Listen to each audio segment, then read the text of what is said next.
Here is a strange fact about apartment buildings. If you actually look at a landlord's monthly numbers, the rent barely covers anything. The tenants pay, and almost all of it vanishes again into the mortgage, the taxes, the insurance, the repairs, the endless broken water heaters. On paper, month to month, owning an apartment building can look like a lot of stress for almost no profit. And yet, apartment buildings have quietly created more everyday millionaires than almost any business on earth.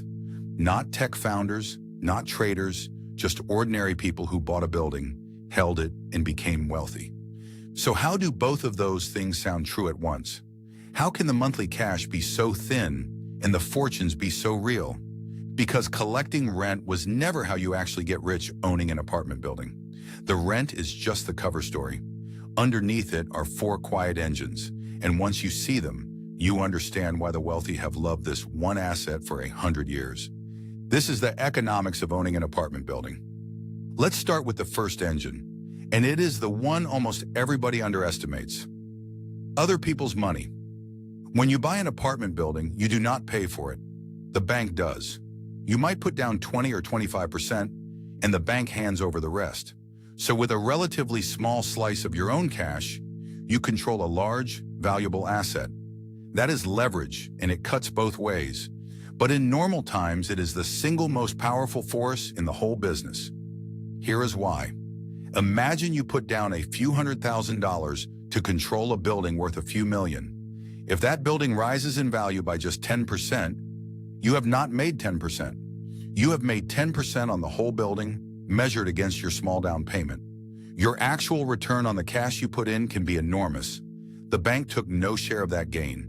They just wanted their interest. Every dollar the property climbs above the loan is yours. And who pays off that loan? Not you. The tenants. This is the quiet magic that makes real estate different from almost everything else. Your tenants hand you rent every month, and that rent pays the mortgage. So a stranger is slowly buying you the building.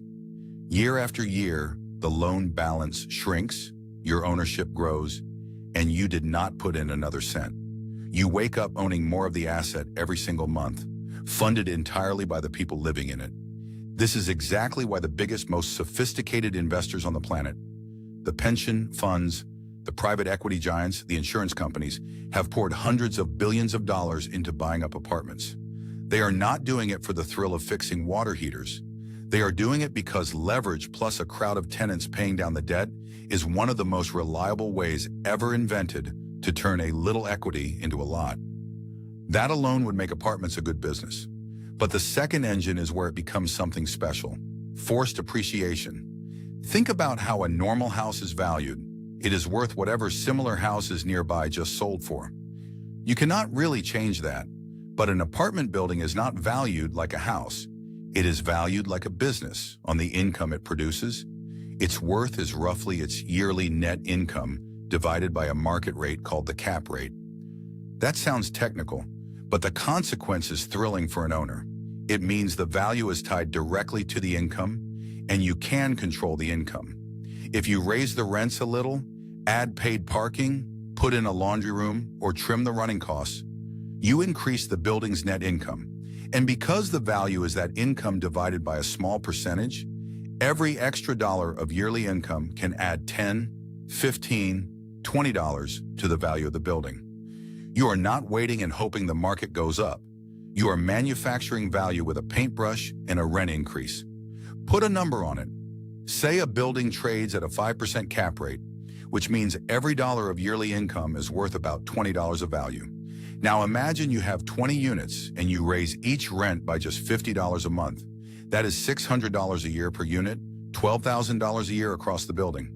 Multiply that by 20 and you have just added roughly $240,000 to the value of the building. From a $50 rent bump, a small, almost invisible change to the tenants becomes $250,000 in the owner's pocket.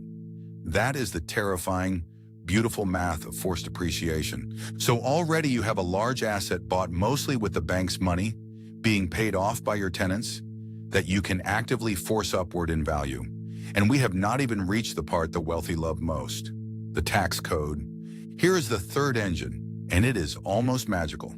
The government lets you pretend your building is falling apart even while it is climbing in value. It is called depreciation. The tax system assumes that the physical structure wears out over time, so it lets you deduct a slice of the building's value from your income every year, as if you were losing money to wear and tear. Residential buildings are written down over about 27.5 years, so each year you get to subtract a large paper expense, even though you never actually spent that money, and even though the building is very likely worth more than when you bought it. The result is remarkable. Your building can be generating real positive cash in your pocket, while on your tax return it shows a loss.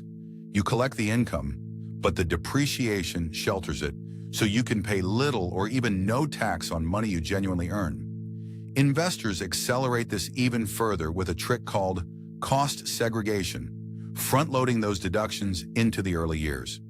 It is one of the only places in the economy where a profitable, appreciating asset can legally look like a money loser to the tax man. And then comes the fourth engine, the one that ties it all together and makes the fortune close to permanent. Never selling. Normally, when you sell an asset that has gone up, you owe capital gains tax. But real estate has a special escape hatch called a 1031 exchange. It lets you sell one building and roll every dollar of your gains straight into a bigger one, without paying any tax at that moment. Your small building becomes the down payment on a large one, and the tax bill is simply deferred. You can do this again and again, trading up your whole life, each time controlling more property, collecting more rent, and taking more depreciation, and never once paying the capital gains tax. And how does it end? This is the part that sounds made up but is completely real. You do not sell. You borrow, because you can take a loan against all that built-up equity, and borrowed money is not taxed as income. So you can pull cash out of the building tax-free to live on while still owning it. Then you die. And when your heirs inherit the building, the tax code resets its value to the current market price. All those decades of deferred gains simply vanish. The strategy even has a nickname among the wealthy: buy, borrow, die. So let's step back and ask the question this channel always asks: who really profits from an apartment building? For once, the answer points almost entirely at the owner, and it is worth seeing exactly why. The owner puts in a small slice of cash. The bank supplies the rest and takes only interest. The tenants pay off the loan, month after month, buying the owner an asset they will never own a piece of themselves.